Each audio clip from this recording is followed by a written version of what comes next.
Hi friends, good morning to every one.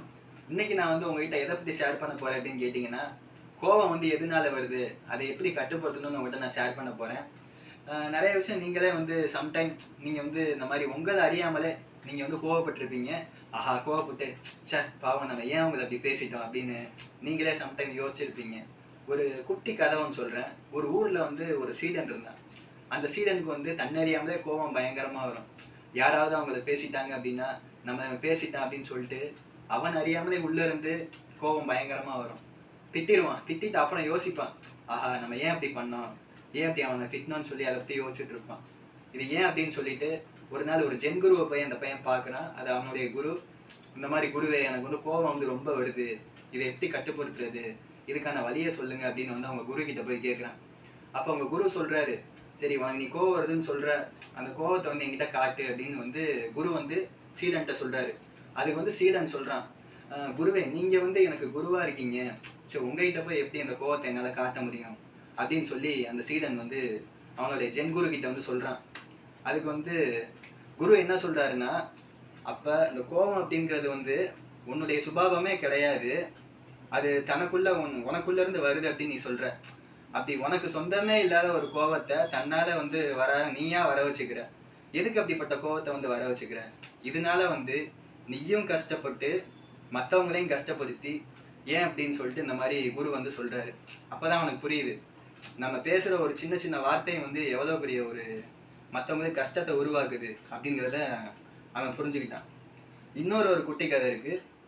அவனும் ஒருத்தன். அவன் என்ன அப்படின்னா, தனக்கு கீழே வேலை பார்க்குறவங்க கிட்ட இந்த மாதிரி ரொம்ப டென்ஷனாக பேசுவான். அவங்க ஏதாச்சும் தப்பு பண்ணிட்டாங்க, சின்ன தப்பு பண்ணிட்டாலுமே ரொம்ப டென்ஷன் ஆவான். அப்படி டென்ஷனாகி பேசிட்டு அவங்களுக்கு வேலை பார்க்குறவங்களுக்கு ஒரு திங்ஸ் ஏதாவது வாங்கி கொடுத்துருவான். அப்படி வாங்கி கொடுத்தா அவனுக்கு ஒரு சாட்டிஸ்ஃபேக்ஷன் ஆயிரும்.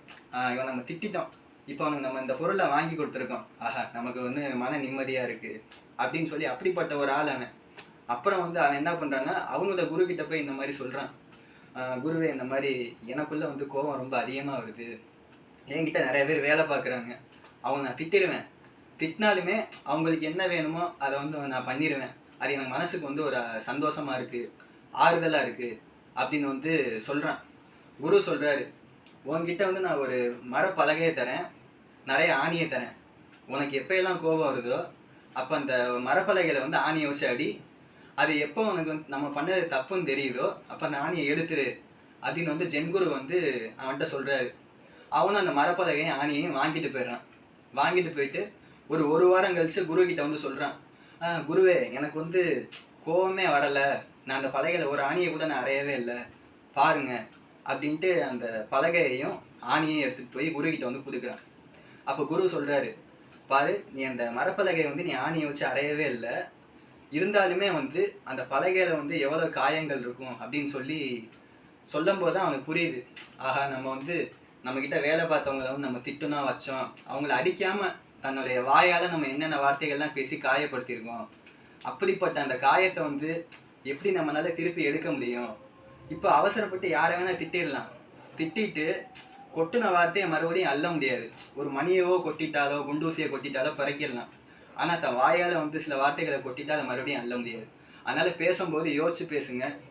ஆமாம், நிதானமாக இருங்க, யாரையும் அவ்வளோ கஷ்டப்படுத்தாதீங்க. இந்த வீடியோ உங்களுக்கு பிடிச்சிருந்தா லைக் பண்ணுங்கள், ஷேர் பண்ணுங்கள், சப்ஸ்கிரைப் பண்ணுங்கள். தேங்க்யூ.